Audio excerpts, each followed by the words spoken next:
Žene uvek. Pa to što ne znaju pravila polja. Dosta njih ne znaju pravila. Bolji su, žene su bolji vozači od muškaraca. Bila sam vozač, a sad više nisam. Pošto godine su učinile svoje i onda više ne voze. Žene.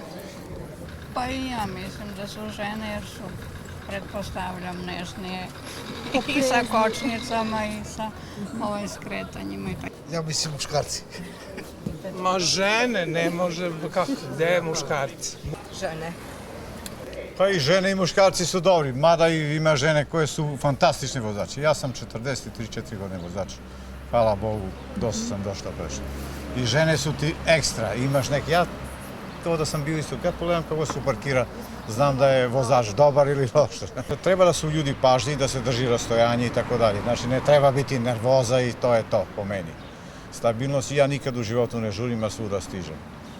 Dok sinu ima, oni se hoće nebe, 120, 130. Imam i dobar auto, imam i loši. Korsicu, ja se 110 vozim i svuda stižem.